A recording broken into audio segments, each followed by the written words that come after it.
This is Golf with Jay Delsing. A two-time All-American at UCLA. A participant in nearly 700 PGA Tour events. 7 professional wins to his credit. Over 30 years of professional golf experience. A member of the St. Louis Sports Hall of Fame. This is Golf with Jay Delsing. This is Golf with Jay Delsing, presented by Daugherty Business Solutions. Over there, that's Jay Delsing, who played in over 700 PGA Tour events. I'm Dan McLaughlin, and our guest today, it should be a great visit. It'll be with a two-time U.S. Open champion, one in 1978, one in 1985, and that's Andy North, and I can't wait to visit with him, Jay Bird. Oh, Danny, this is going to be great. You know, here's the thing, and we talked to Curtis Strange about this and some other great guests about being our National Open champion. Not only are you that for a lifetime, but you're the champion on some really, really badass golf courses. Andy North won at Cherry Hills in Denver, and he won at Oakland Hills outside of Detroit. Those two are monsters. I've heard you and Andy North, Curtis Strange, who won the U.S. Open multiple times, say that when we were growing up, we thought about that putt not to win the Masters, not to win the PGA, not to win the British, but the U.S. Open, because anybody can qualify, and you're the best of the best. Yeah, and you know, Danny, you're a kid. You don't know if you're ever going to get there. You don't even know if you're ever going to get in the tournament, much less have a chance to win it. And you can't win it if you don't get in it. And so, as a kid, being the best, the U.S. Open, United States Open champ, that's amazing stuff. I think Andy's done a great job on television too. He's become the preeminent analyst for ESPN, whether it's SportsCenter, whether they're on the range at the Masters, whatever the case may be. I'm always curious about how these guys get into television. Obviously, that's my background in media and that kind of thing, so I find it really curious how it all comes about, and it seems like it's an injury to somebody or someone gets sick, and they've been good to the media, and they say, well, let's go get Jay Delsing. Let's go get Andy North. Let's go get Curtis Strange. And these guys just seem to fit in perfectly. Yeah, absolutely. And you know what I love? He's another Midwestern guy, Danny. Here's a guy, he's up in Wisconsin, and he's a basketball player, and he's got a really diverse background. And I can remember a couple stories that were just fun watching him one time walking around Busch Gardens in Williamsburg, and he was, this man could walk fast if he wanted to, and he was way behind his wife and 2 daughters, and the girls are having a big time, and I looked at him, and he's like, Dels, I'm just here because I got the wallet. Yeah, so it was really good. I was doing, and I want to ask him about this, I was doing a basketball tournament down in the U.S. Virgin Islands. It's called the Paradise Jam, and it's some of the best teams in the country early in the college basketball season. So I'm sitting courtside, getting ready, doing my preparation for the game. I look to my right, and Wisconsin was playing in the game we're doing. I look to my right, and there is Andy North, a 2-time U.S. Open champion in the Virgin Islands, not just there to support the Badgers. He's got a headset on to call the basketball game as an analyst. I could not believe it, and I want to ask him about that coming up. That'll be fantastic. I knew he played. I had no idea that he did basketball TV. That'll be interesting to see what he says. Now, let's get into some of the news that's happening this week as we try to do this all the time. But Lance Tenbrook at the Wells Fargo, the players are wearing that black armband as a recognition of his passing, and I know that's somebody that you know quite well. Yeah, it was really sad. This is a guy from Chicago, a really, really good player. Here's an interesting guy. He had one of the all-time great nicknames ever in sport. He was called Last Call Lance because he shut a few places down. Didn't matter if his tee time was at 7 or at 2 o'clock in the afternoon. He shut a lot of places down. But here's interesting, Danny. He played in over 300 PGA Tour events, but he also won almost 10 events as a caddy. He wound up the second career, got thrown in to caddying for some guys, Jesper Parnevik, Ernie Els, and Lance was a great guy. He really was a really good guy. He's got an odd distinction on a couple events on the PGA Tour, Danny. He caddied and played in the event. So he caddied in the morning. How do you do that? And played. He just had to get lucky with his tee time because he would always put his name in, always commit to a tournament just in case someone fell ill at the last minute and there were no alternates around. And 2 times that happened that he got to play in the events. One, he almost made the cut in. That's pretty cool. That's pretty crazy if you think about that. It really is. So they're wrapping up the final day of the Byron Nelson, and then it's the PGA Championship a week from, it would start, in about, 5, 6, 7 days. So pretty close to the PGA Championship. But this really is a tune-up for that. Did you ever meet Byron Nelson? Was that somebody you ever got the chance just to shake his hand? One of the coolest things, Danny, and as I look back on it, it did dawn on me how cool this was. But Byron Nelson would sit in a rocking chair on the 18th green and shake our hands as we were coming off the green. And I probably did that, got to meet him probably 10 times that way. Just a gentle soul, he's in the game was kind of this common denominator, and he's like, how'd you play today? Or nice birdie on 18, and I'm like, oh, Mr. Nelson, this is so great. He's like, oh, call me Byron, and just, he would always be there shaking our hands on the 18th green, and after we'd sign our cards and things like that. I remember wanting to, there's so many cool things you could ask him, but I was always a little respectful and a little intimidated of his time, but he was there all the time. Give me the biggest names that you shook hands with, played with, is a difference, because some of the guys like a Byron Nelson, they were done. Right. But you played with Jack, you played with Arnold, you played with some of the biggest names in golf. Yeah, all of them. Tom Watson, Greg Norman, Tiger Woods, Phil Mickelson, Lee Trevino. Was it intimidating? Floored me. Yeah. When I got on the tee, stood on the tee with him, I'm like, what am I doing? And Danny, the adrenaline that runs through you. I mashed my first tee shot, and thank God it went straight, but I was like, wow. Yeah. I just couldn't wait. I had so much energy running through my body. And Jack is just, I'm playing golf with Jack Nicklaus today, Would they talk during the rounds? Would they say, oh, yeah, hey, nice shot, well played here, whatever, and then have a conversation, not just about golf, but, you guys are walking down the fairway and chit-chatting a little bit. Oh, absolutely. And so off you go, and you're spending 4, 5, 6 hours together. It's remarkable when you think about it. Danny, on the other side of that, when I was trying to have my game stay sharp for the Champions Tour, I'd go play nationwide stuff, and I'd spend 4 or 5 hours with a 22-year-old kid, and I'm 49. I'm trying to hold on to your card, or at least get your card. Right, or either stay sharp, so for the Champions Tour, and I'll be like, I don't know what to say to this guy. Yeah. I'm 28 years older than him. There's not a lot to talk about. I hate saying this, but some of those guys could have been dating your daughters.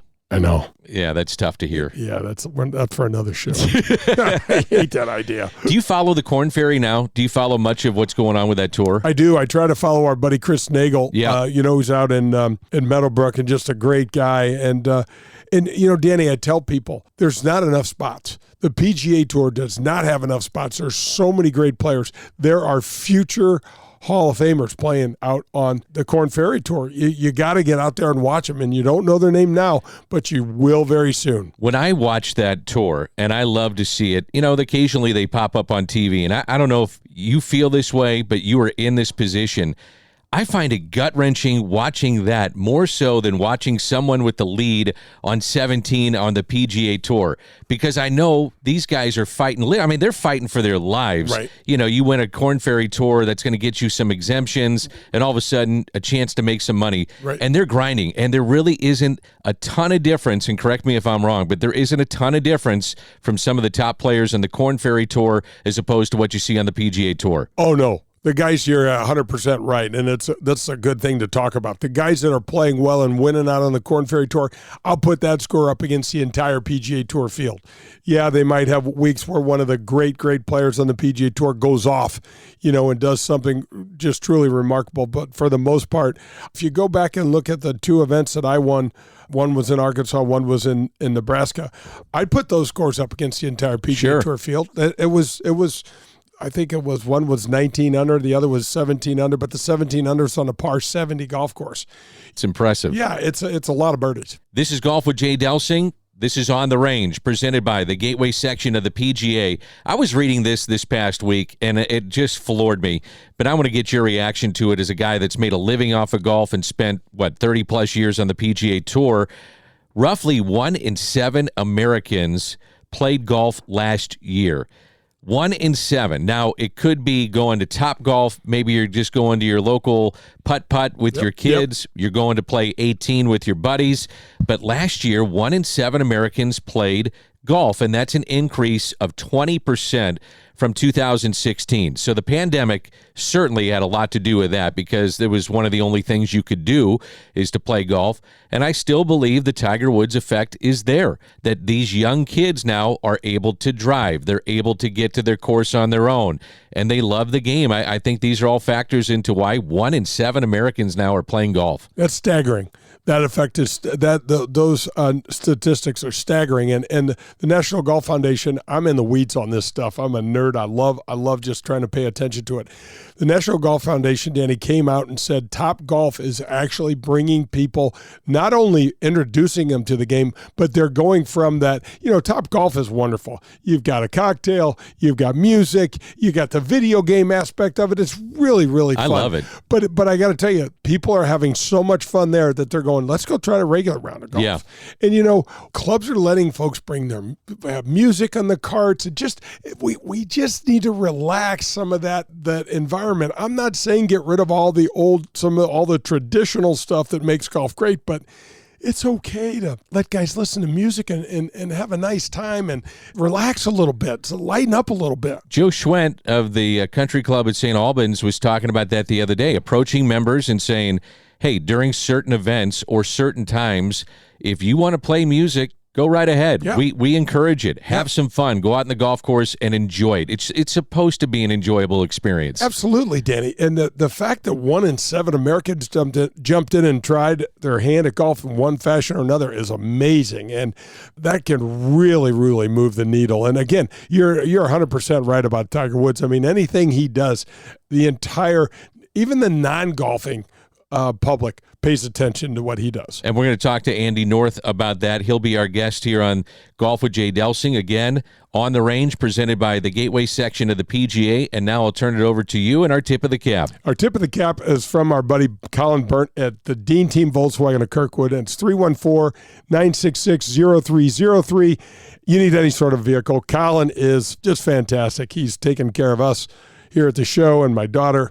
Anyway, we're tipping our cap to the coaches out there. Not only the golf coaches, we got high school golf is wrapping up. I know your son is going to be going to state. We're praying and wishing Luke McLaughlin all the best success. This guy is way capable of winning the state championship, and that's happening all across the country in a lot of different communities. Danny, the term "it takes a village" to get some of this stuff done.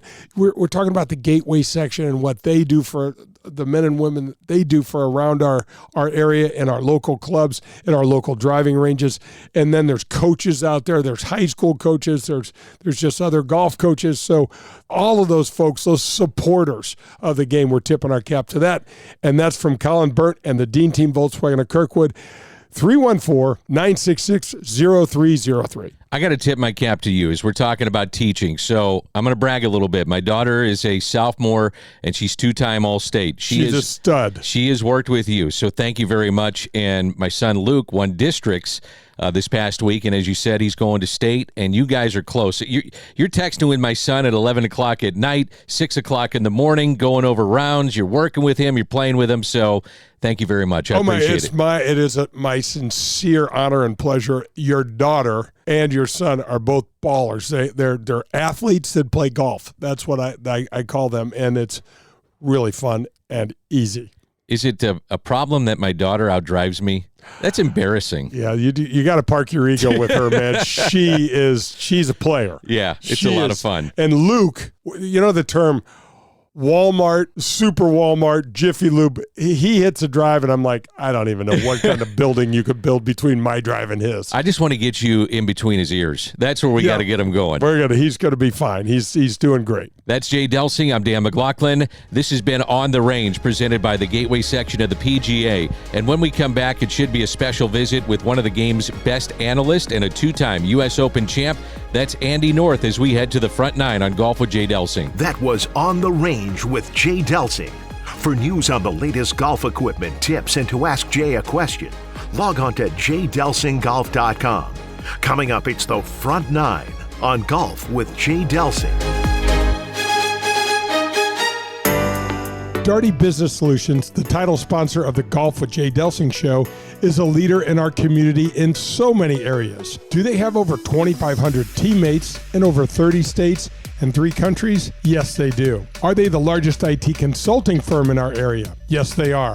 Are they the largest software developer in the St. Louis region? Of course they are. But here are a few other important things to know about Darty Business Solutions. They are the presenting sponsor of the Ascension Charity Classic. They are the presenting sponsor, and we're the first presenting sponsor of the Advocate Professional Golfers event at Glen Echo that will be held there this year as well. They are also the founders of Access Point. This is a community game changer. It builds diversity in the IT workforce. Hundreds of mostly African-American women are getting $50,000 to $60,000 a year jobs right out of high school. That's right out of high school. Ron Darty, company founder, chaired the 2023 Heart Ball this year. It supported the local American Heart Association chapters and raised over $600,000 in one evening. These are more examples of the many things that Darty Business Solutions does in our community. Hi, this is Peter Jacobson, and you're listening to Golf with Jay Delsing.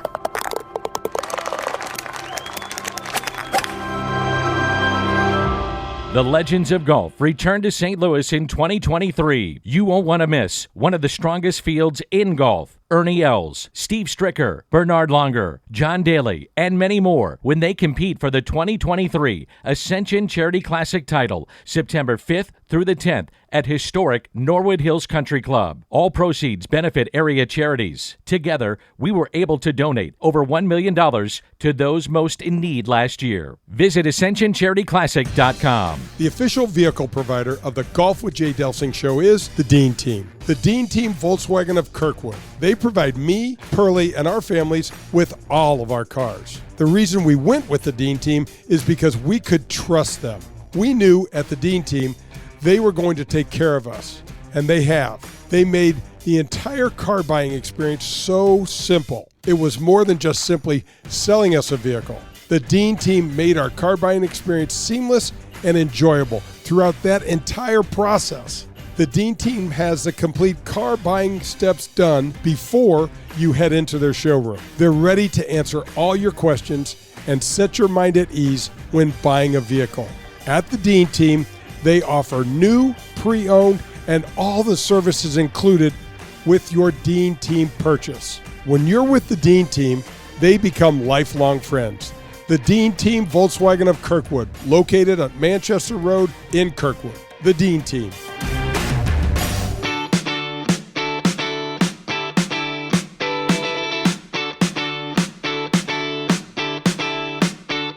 This is the Front Nine on Golf with Jay Delsing. The Front Nine is presented by the Ascension Charity Classic, September 5th through the 10th at Norwood Hills Country Club. Find out more at AscensionCharityClassic.com. And so 7 years after Cherry Hills, after years of injuries and frustration, Andy North again is U.S. Open champion. A final round of 74, 1 under for the championship. Wins by a single stroke over T.C. Chen, Dave Barr, and Dennis Watson. In the end, Andy North has survived. This is Golf with Jay Delsing. We're presented by Darty Business Solutions. That's Jay Delsing. I'm Dan McLaughlin. And we're excited to bring into the program a great guest, 2-time U.S. Open winner back in 1978 and in 1985. And that's Andy North. You see him on all the majors. You see him on golf coverage on ESPN. And first and foremost, Andy, thanks for joining us. Looking forward to this. Well, it's a pleasure. Thank you. I can remember 1985 was my rookie year on the PGA Tour, and you win in the U.S. Open at Oakland Hills. That golf course, that event was absolutely a war, wasn't it? That place was a beast. Well, it's always been a really difficult golf course, and they've gone through a remodel there over the last few years, and it's absolutely gorgeous. You know, it's always been a great major venue because of the difficulty, and you know, you stumble around and no one ever plays great at places like that. It's about sort of finishing, and you know, that's kind of what it looked like. You know, it's like at the end of a NASCAR race. There's, you know, a whole bunch of people had a chance, and somebody stuck their nose in front at the end, and that was how it happened. It takes such toughness and such mental strength, doesn't it, to not let the golf course completely overwhelm you and beat you to death? Well, I think the biggest thing there, knowing it going in, it's going to be a tough week. I love those kind of conditions. I really enjoyed looking forward to playing at a U.S. Open, and I felt like I had a much better chance there than a lot of guys because I embraced it. I used to love to walk through the locker room and guys are about how deep the rough is, or the greens are ridiculous, or this or that. And you just walk through and, kind of smile and move on. And, because you felt like you had probably 2/3 of the guys beat before you even started. And to me, that was always fun. Andy, was interesting. We had Curtis Strange, also two-time winner of the U.S. Open, on our podcast. And while he was close to winning a Masters, same thing as you, he said it was more important to win a U.S. Open because it is our national tournament and anybody can qualify. So it's not just being invited to the Masters, but also you look at the Open, anybody can win it. So was that more meaningful for you to win a pair of U.S. Opens as opposed to any other tournament that is offered on the PGA Tour? Yeah, it was. From the time you were a junior player, the USGA Junior was the most important tournament. Then as an amateur, the USAM was the most important tournament. I always embraced USGA golf. I loved what they were trying to ask out of a player. And to be your national champion is, extra special. Andy, I don't think there was a day that went by when I was a little kid on this really lousy Muni golf course that I grew up with my mom's clubs that I didn't have a putt to win the U.S. Open. It was always, I wanted to be the best player in the U.S. Yeah, I think I can remember as a kid the same sort of deal, that you'd be sitting on the putting green waiting for a ride home at night, and you're hitting 5-footers, and this is when the U.S. Open to beat Arnold. This is when the U.S. Open to beat Jack. Those are the kind of things that we all strive for, and that was the tournament we all knew about because it was your national championship. So, Andy, growing up in Wisconsin, how did a cold weather place and a cold weather guy wind up being a golfer that goes to Florida, become an All-American? You have an incredible career at Florida, and you're a Hall of Famer there. But looking back on it, how does a kid from Wisconsin become one of the best golfers in the nation? I think growing up in a place where you didn't play, every day all year long was a benefit. I think that, you played other sports, you got away from the game, you had a chance to grow as an athlete and a person and not just as a golfer. And as Jake knows, growing up where he did, that, you go and play golf when it's 48 degrees and it's windy and rainy and whatever, because it's the time you only have so many days in the year that you can. And I think that helped me. And you look back at some of the tournaments that I played well in, a lot of them were really bad weather. You understood how to try to deal with it. And so many of our great bad weather players are guys that grew up in the north. I mean, you think about Watson, you think about Nicklaus, they weren't from Southern California or Florida. I think it was an advantage in some ways.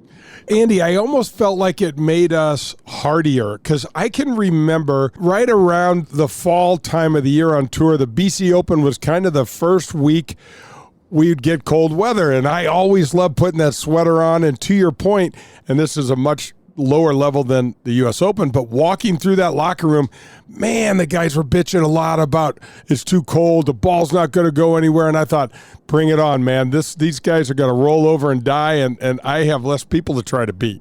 Yeah, I agree. I think that I found it interesting when I did go to school at Florida. You'd have those days where fronts would go through and it'd be 50 degrees and maybe the wind's blowing 15 or 20. It wasn't the most perfect day to go play golf, and a lot of the guys from down there didn't go play.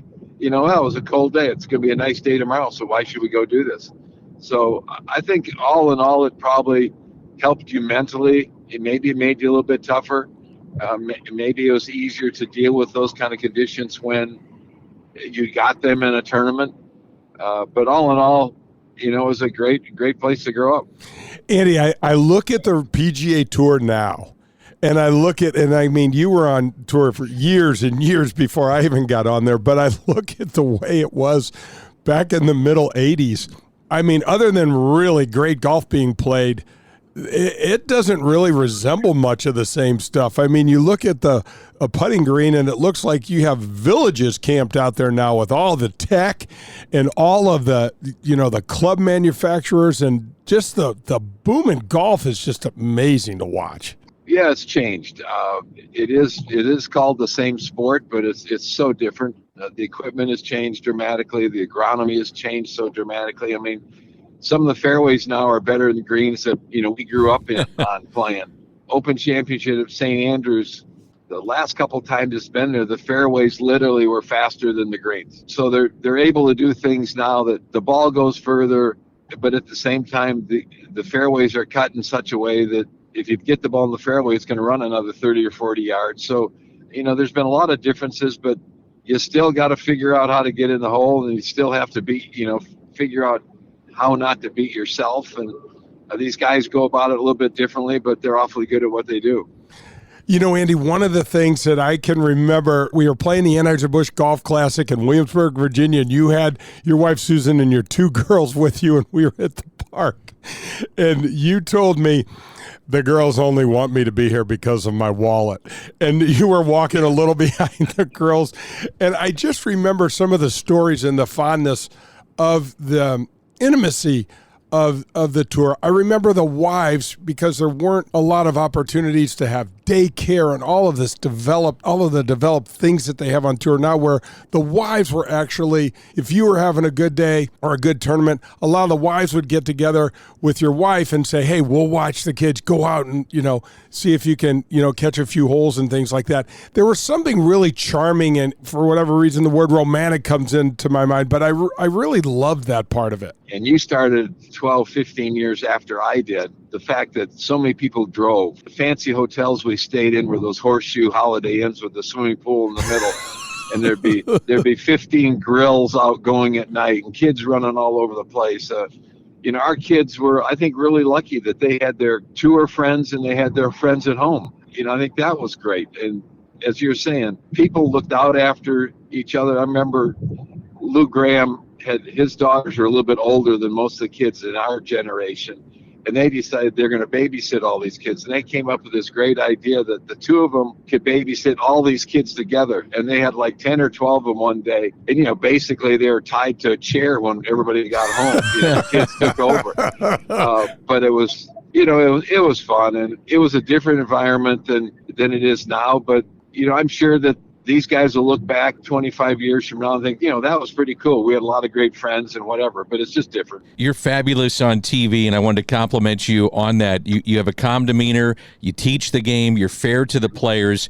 How did that all come about for you, starting at ESPN in 1992 to becoming one of the top analysts that the sport has right now? Well, I think, first of all, none of us are trained for it. I was struggling physically in the early 90s, and I had a chance to work at Quad Cities. Gary Koch had fallen and broken his leg at the Canadian the week before. They were looking for somebody, and I wasn't playing very well and stumbling around. They said, would you mind trying this? And I did it, and that was kind of fun. They asked me to do it at the end of the year, and I turned them down the first time because I thought I was going to have yet one more operation and go ahead and try to rehab and see if I come back and play. The next year, they asked again. We sat down and figured, what the heck? I can go out there and maybe I can give my body a year off and give it a chance to heal up and try it and see what happens. And, it's 32 years ago. So I'd still tell people I don't have any idea what's going on. But, they put something up on the screen and you talk about it. I've always tried to be fair. I think that's the most important thing. I mean, everybody hits crummy shots. They're not trying to hit crummy shots. Explain maybe why it happened is way more important than just tell them that they're terrible.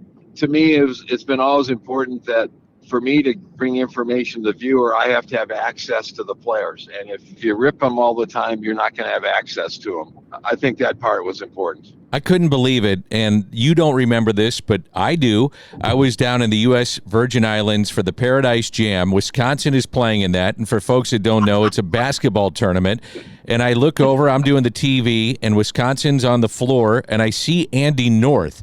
And I'm thinking, what is he doing calling college basketball as an analyst? So are you doing a lot of that, or how did that all come about? Well, I'm a fanatic Wisconsin fan and been around the program for 30, 40 years. Not just basketball, but all the sports there. Have been really, really involved over the years. It's been a lot of fun. The same two guys, Matt LePay and Mike Lucas, do both football and basketball for the Badgers. They've been the radio guys for literally 35 years. They do a fabulous job. There's always usually it's the Thanksgiving tournament that everybody goes to, Hawaii, Virgin Islands, wherever it might be, that they're doing a basketball game on Saturday, usually the last football game of the season. I've filled in some years I might do as many as 5 games depending on the schedule, and some years I might do 1 or 2, but it's a lot of fun. I probably get a little carried away.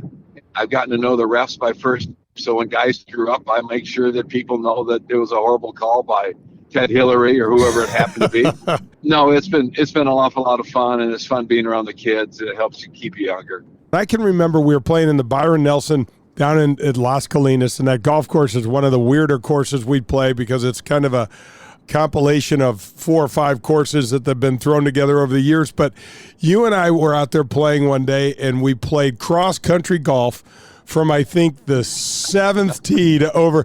And we walked, I think one hole was probably 2.5 miles long. We were hitting shots you were showing me, and I just came off of that day with such an appreciation for what this game was. It showed a different light.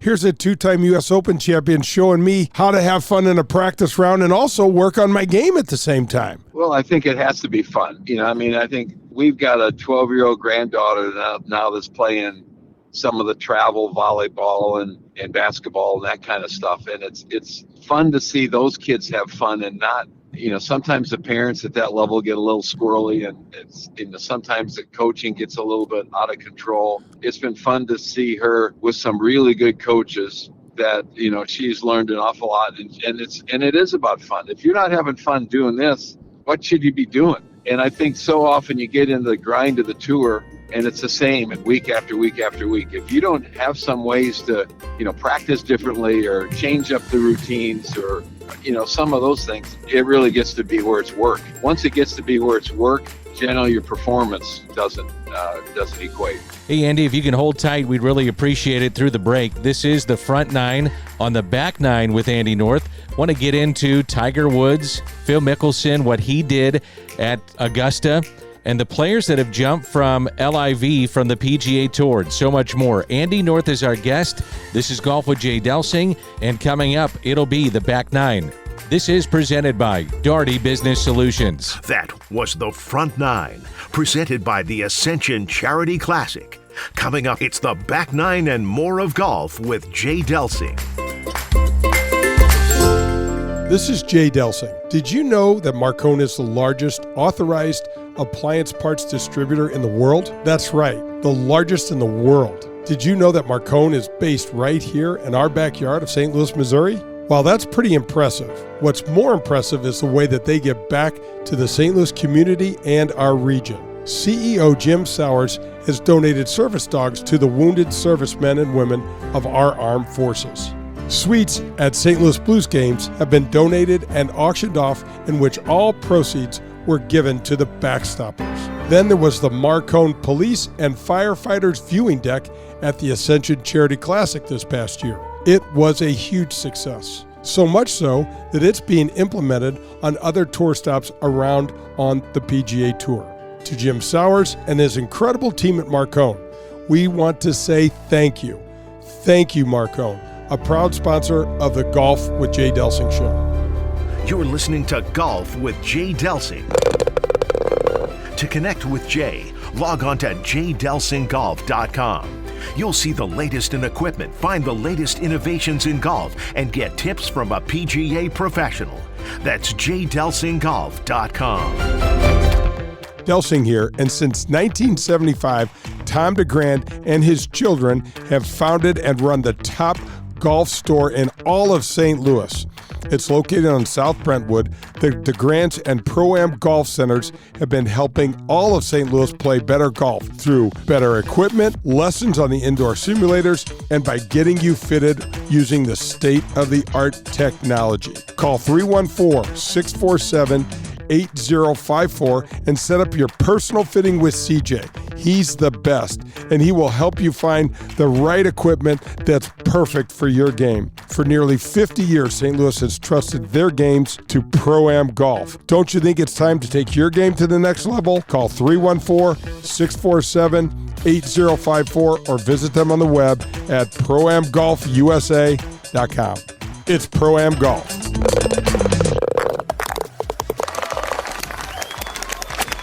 Hello, friends. This is Jim Nance, and you are listening to Golf with my friend Jay Delsing.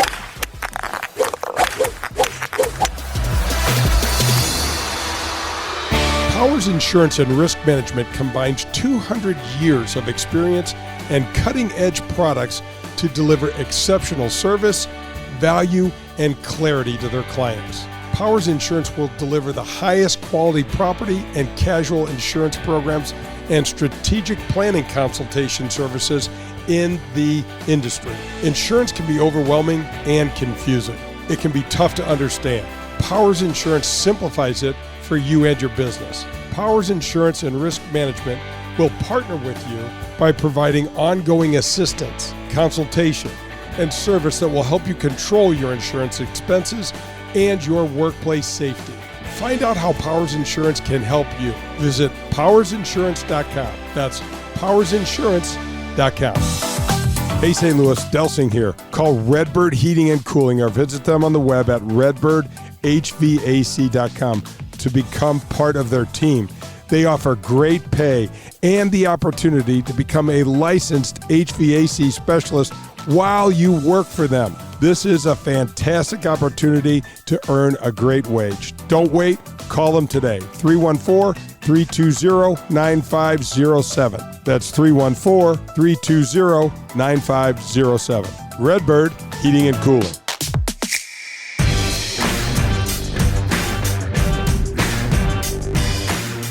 This is the Back Nine on Golf with Jay Delsing. The Back Nine is presented by Pro-Am Golf, located in Brentwood. See what Pro-Am Golf can do for you. Golf with Jay Delsing rolls on, and this is the Back Nine. That's Jay Delsing. I'm Dan McLaughlin. Our guest, Andy North, who's been kind enough to hold on through the break as we head to the Back Nine on Golf with Jay Delsing, and we're presented by Daugherty Business Solutions. So, Andy, I was going to break talking about the fact that we wanted to visit with you about Phil, LIV, and how about Tiger Woods? You were covering the Masters a few weeks ago. How tough was it to watch Tiger at the Masters? One, I think it's absolutely amazing what he's been able to do. I think it gets lost on what he has to do just to go out there and try to play golf. I really appreciate the level of work that he's had to put in just to be able to walk around and be able to try to play. For him to make cuts at majors has been amazing. He's been so unlucky with the weather. Once it gets like it was there, he has no chance. But I mean, a normal morning, if he's got a 10 o'clock tee time, he starts his rehab at 4 in the morning and working with the trainers to get him where his body just is going to work. Obviously his leg is a horrible problem, but you forget all the other things he's had happen, that he's got to work on his back, he's got to work on his other knee, he's got to work on all this stuff just to get somewhat ready to play. It's hard to watch. I think I actually said on air that he's proved all he needs to prove. He doesn't need to go out there and try to finish this out in 40-degree rainy weather, and I was happy that he did decide not to. You got to really appreciate the work and the pain and everything he's going through to try to at least go out there and compete. Now, on the flip side, tied in with Tiger for so many years is Phil Mickelson. How impressive was that to watch at his age doing what he did at the Masters very recently? It was just amazing for so many people to watch it. What was your opinion of seeing Phil? Phil has this amazing ability that he drives through gate 3 and goes at Magnolia Lane, and all of a sudden something clicks with him. He's got so many great memories at that golf course. He still physically can get the ball around lengthwise. He understands what he's trying to do. Short game fits exactly what you need to do there. But yet still at 52 or 3, it's amazing how well he did play.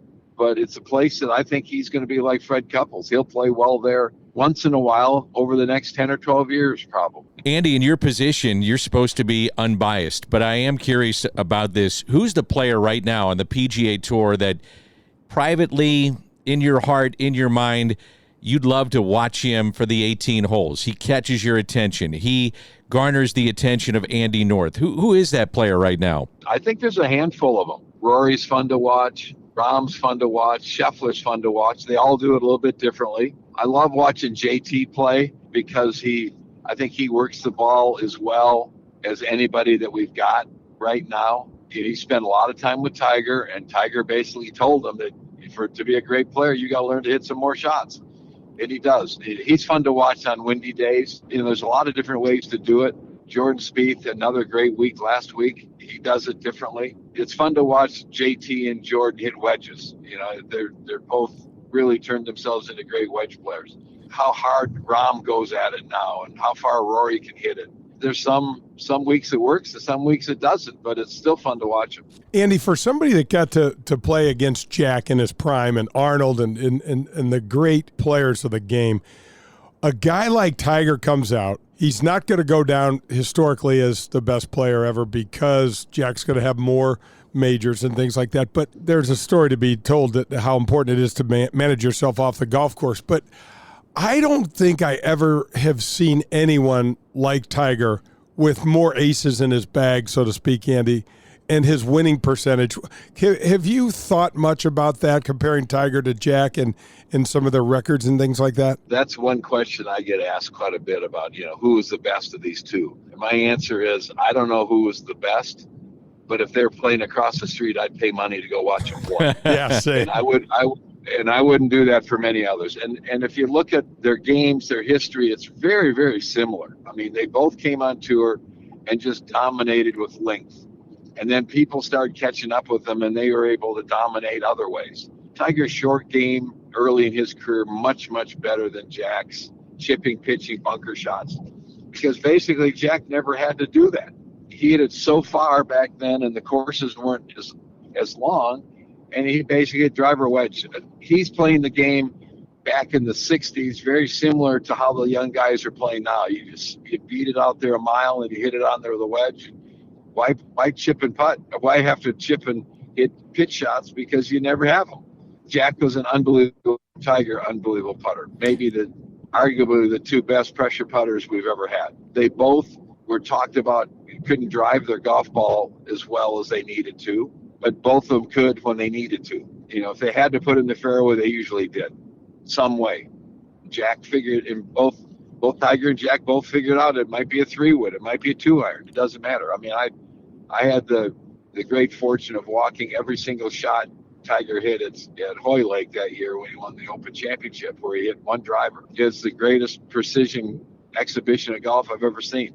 To have played with Jack and been around Tiger so much, they're just different animals. And I think both of them sort of ruined the expectations of the game for so many other players coming after him, because the guy thought if he didn't win 3 or 4 times a year, he wasn't a very good player. Well, you win once a year, you play 20 years, you're a Hall of Famer. It's hard to win out there, and when guys do it 5, 6, 7, 8 times a year, that's ridiculous. The thing that stands out to me is they were at especially for me, they were at a different level mentally. They seemed to be able to get into this mode mentally. For Tiger, because I didn't get to watch Jack too. I got to play with him, but not in his prime. When watching Tiger, Andy, I felt like he'd seen this movie already. I felt like he had seen him doing this before. And to me, the mental strength, especially with all the chaos that was going on in his personal life, was just amazing. Tiger had a great person to study, and it was Jack. I truly believe if there'd have been somebody out in front of Jack that had won 25 majors, he'd have won 25 majors. I think that he would have done whatever it needed to be to get there. Where Tiger's kind of the same way, that if he'd have stayed healthy and during the last 10 or 12 years, I thought that he'd win 25 majors in 100 tournaments, minimum, when he got going. It was just so much fun to watch him play. And I think that those two guys are the two strongest mentally that I've seen. A guy like a Watson or a Floyd, or, they were in that same kind of category that they could get in that space. Tiger and Jack did it for 15 years. There's been a lot of guys that could do it for 1 or 2, but not many that could do it for any length over 3 or 4 years. Andy, with your time in TV, I'm curious about this, and you've seen the game change in how it's covered, and now players are getting mic'd up in the middle of rounds. We saw that at the Masters. In your opinion, what can we do to advance television for the average fan to bring them into being the golf fan that never misses a round, always wants to watch, and innovations with television and how it's covered? Is there anything that you'd like to see or bring into the viewer for those that watch on TV? Well, I think we got to be careful not get to the point where it turns into a circus. I thought the interviews were amazing, but I personally probably wouldn't have done it. These kids look at things differently than we all did. I think one of the things in the last 2 or 3 years is, and this is a little bit of a self-promotion, but I think it's been really great for game, and that's the PGA Tour Live and ESPN Plus, where it's on. You can basically produce and direct whatever you want. Do I want to watch these holes? Do I want to watch this group? Do I want to watch like a regular coverage of all the groups and holes? So I think you can watch your favorite player hit at least 2 or 3 shots somewhere during the course of the day, based on either on these the holes that they're covering or whatever. And I think that really has changed things. That if a guy you want to watch is playing at 7:30 in the morning, it's going to be on.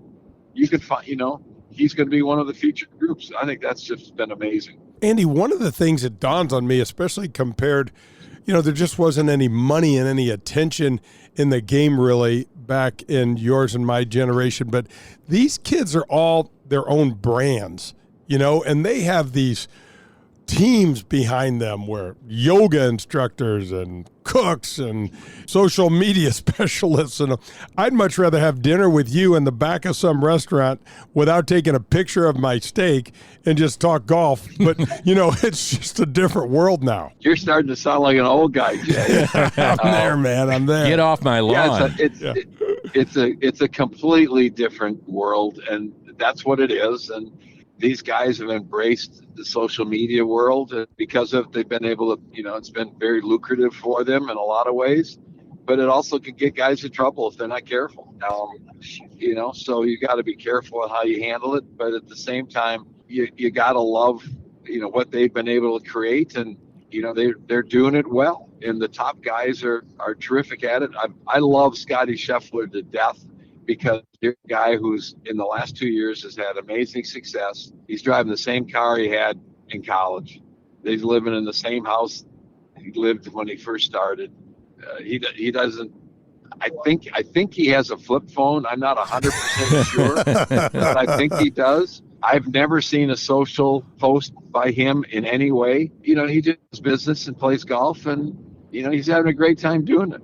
Andy, we'd be remiss if we didn't ask you about LIV and get your thoughts on what's happened with the game. Jay and I talk about it a lot, in the fact that everybody is talking about golf. So in a way, that's a good thing. But what are your thoughts on these players that have left the tour, the PGA Tour, and gone to LIV? Well, I think, first of all, the fact that this happened, I have not liked. But at the same time, it's probably been very beneficial to all players. You want to change businesses or companies you work for and you go to another place, that's great. That's your option. I think that if a guy wants to go play, I don't have a problem with that. I think that's his option to be able to do that. But once you do that, you can't come back and work for the same company you worked for before. I don't have a problem with them leaving. I have a problem with them thinking they should be able to come back and play tour events. Because of this, it's changed what they're doing on tour, and obviously it's going to be a whole bunch more money for the players. I think it's probably a win-win in a lot of ways. I'm not a big supporter of LIV, but that doesn't mean it's right, wrong, or indifferent. But once you make that decision, you're working for another company, as far as I'm concerned. Hey, Andy, you've been so gracious with your time and the insight on the past, the present, and LIV and all these different things that we've thrown at you. We can't thank you enough. Love your work on television, and hopefully we catch up sooner rather than later. That's Andy North, two-time U.S. Open champ. on Golf with Jay Delsing, presented by Doherty Business Solutions. Up next, we head to the 19th hole. This has been the Back Nine, presented by Pro-Am Golf. We'll make the turn into the clubhouse and head into the 19th hole. That's next on Golf with Jay Delsing. Hey, this is Jay Delsing for SSM Health Physical Therapy. Our golf program has the same screening techniques and technology as the pros on the PGA Tour use. SSM Health Physical Therapy has the Titleist Performance Institute trained physical therapists that can perform the TPI screening on you, as well as use the K-Vest 3D motion capture system. Proper posture, alignment, etc. can help you keep your game right down the middle. We have 80 locations in the St. Louis area. Call 800-518-1626 or visit them on the web at ssmphysicaltherapy.com. Your therapy, our passion. Hey guys, Jay Delsing here, and listen up. Remember this name, Redbird Heating and Cooling. That's Redbird Heating and Cooling. 314-320-9507. This is a family-owned and operated St. Louis business. Owner and CEO Jed Dickinson leads their apprenticeship program called the Veterans Vocational. He will teach and sign off on educational and mechanical work hours while you get licensed, as you get paid working for the company. That's Redbird Heating and Cooling, 314-320-9507 or redbirdhvac.com. Start your new career as a licensed HVAC specialist with Redbird Heating and Cooling. The Legends of Golf return to St. Louis in 2023. You won't want to miss one of the strongest fields in golf. Ernie Els, Steve Stricker, Bernard Longer, John Daly, and many more when they compete for the 2023 Ascension Charity Classic title, September 5th through the 10th at historic Norwood Hills Country Club. All proceeds benefit area charities. Together, we were able to donate over $1 million to those most in need last year. Visit AscensionCharityClassic.com. Doherty Business Solutions, the title sponsor of the Golf with Jay Delsing show, is a leader in our community in so many areas. Do they have over 2,500 teammates in over 30 states and 3 countries? Yes, they do. Are they the largest IT consulting firm in our area? Yes, they are. Are they the largest software developer in the St. Louis region? Of course they are. But here are a few other important things to know about Doherty Business Solutions. They are the presenting sponsor of the Ascension Charity Classic. They are the presenting sponsor, and we're the first presenting sponsor of the Advocate Professional Golfers event at Glen Echo that will be held there this year as well. They are also the founders of Access Point. This is a community game changer. It builds diversity in the IT workforce. Hundreds of mostly African-American women are getting $50,000 to $60,000 a year jobs right out of high school. That's right out of high school. Ron Doherty, company founder, chaired the 2023 Heart Ball this year. It supported the local American Heart Association chapters and raised over $600,000 in one evening. These are more examples of the many things that Doherty Business Solutions does in our community.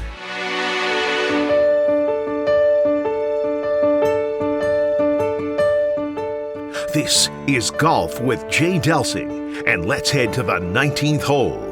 The 19th hole on Golf with Jay Delsing, we're presented by Doherty Business Solutions. I got to tell you, Jay, that was fun to visit with your good buddy, Andy North. He's a stud. He was such a tough player, Danny. And then, that just comes through where he's super, super kind, but he's also kind of a no-nonsense. He calls it like it is. He doesn't bury a player over his bad player or a poor shot, but he calls it like it is. And you know what? As a player, it doesn't bother me. Doesn't bother me one bit. I loved what he had to say from his perspective of having success on the PGA Tour as a player, now covering it, as he said, since 1992 with ESPN, and what he had to say about LIV. Now, we've been getting a lot of perspectives of these great golfers, yourself, obviously, but basically said, leave. That's no problem. but don't expect to be welcomed back with open arms. To your point, I was thinking that same thing. It's like, okay, I took another job. You don't go back to your old job. And then you could tell this fires me up. It just, these guys suing the PGA Tour after they took the Saudi money. Come on, man. Yeah, I loved it too when he said, I'd walk into the clubhouse and the locker room at a U.S. Open and everybody is bitching about the length of the rough. All of a sudden, the greens are too fast. And he said, that's when I knew I got some of these guys. Yeah, I got half of the field. And it's so true. And that's where he was so strong. Yeah. Just so mentally strong. He knew it was going to be a battle. If you look and see, there was lousy weather the year that he won up at Oakland Hills. It was cold and rainy, and he's just a strong mental guy. I thought, too, what he had to say about Tiger was really good. Now, he got a lot of attention for what he said during the Masters. He said he's done enough. Tiger has done enough in this game, and yes, it's hard to watch him hobble around a golf course, but he's done enough. It's okay if he says, I've had enough. Obviously, the resume is just ridiculous, but in his mind, he's done enough. I just still go back to that image, Danny. That Friday was just brutal. Really watching was. Tiger, and I just, here's a guy that just, it's almost like you're going to have to carry him off the course one day, and you kind of hate to see it, but you also admire the hell out of it. Also, he admired Phil Mickelson. You can say what you want about Liv, but he said when he gets to Augusta, it's just a different animal for Phil Mickelson. Yep, and he was right. I mean, we've had this discussion. Is it more remarkable that Jon Rahm won his first green jacket, or Phil finishes 31 on the closing 9 to finish solo second at 52 years old? Next week, it's the PGA Championship as we wrap up Golf with Jay Delsing. Do you like it in this part of the season? Honestly, it's hard for me to get my hands around it. I feel like we should still be ramping up for, we just had the Masters and it should be U.S. Open next. We did it for so long that way, where it was April and then we waited May. We had May off and then Father's Day and the U.S. Open and then the British and then the PGA. So it's going to be fun that it's next week, but I'm still not I don't have that on my calendar yet, Danny. I don't like that they acquiesced basically to the NFL schedule. They didn't want to go head-to-head with the NFL, which I guess from a business perspective I understand, but I'm a traditionalist like you. Yep. I love that to be the final major. Yeah, and I liked it. I liked it kind of prolonging our season a little bit. It was kind of fun to have that last major in the middle of August, and then the Tour Championship. But the NFL smokes us in ratings and things like that, and so it was a business decision. The only thing, Danny, they're going to Oak Hill up in Rochester. Anything could happen up there still. Absolutely. Yeah. Our thanks to Andy North. This has been Golf with Jay Delsing, presented by Daugherty Business Solutions. We'll have another great guest next week. We're not going to tell you who it is, but it's a phenomenal guest, and I think you're going to enjoy it. So that's our tease for next week. And Jay Bird, how do we always end the show? Hit him straight, St. Louis. Daugherty Business Solutions, the title sponsor of the Golf with Jay Delsing show, is a leader in our community in so many areas. Do they have over 2,500 teammates in over 30 states and 3 countries? Yes, they do. Are they the largest IT consulting firm in our area? Yes, they are. Are they the largest software developer in the St. Louis region? Of course they are. But here are a few other important things to know about Daugherty Business Solutions. They are the presenting sponsor of the Ascension Charity Classic. They are the presenting sponsor, and we're the first presenting sponsor of the Advocate Professional Golfers event at Glen Echo that will be held there this year as well. They are also the founders of Access Point. This is a community game changer. It builds diversity in the IT workforce. Hundreds of mostly African-American women are getting $50,000 to $60,000 a year jobs right out of high school. That's right out of high school. Ron Daugherty, company founder, chaired the 2023 Heart Ball this year. It supported the local American Heart Association chapters and raised over $600,000 in one evening. These are more examples of the many things that Daugherty Business Solutions does in our community. Hey, do you like wine? Have you heard about the hottest new wine bar in St. Louis? It's called Wild Crush Wine Bar, and it's located in Town & Country on Clayton Road, just behind the Straubs. Have you ever experienced self-dispensing wine machines? Well, they are here. The only place in St. Louis and most of Missouri that you'll find them, and it's at Wild Crush. You can choose your size of pour, and Wild Crush will pour the freshest wine in the area for you. The organic argon gas system used at Wild Crush keeps this wine pristinely fresh for up to 60 days. So if you're tired of drinking wine that's been open for a few days, come into Wild Crush for the best and freshest wine selection in the area. Go to wildcrushstl.com and come have one with us.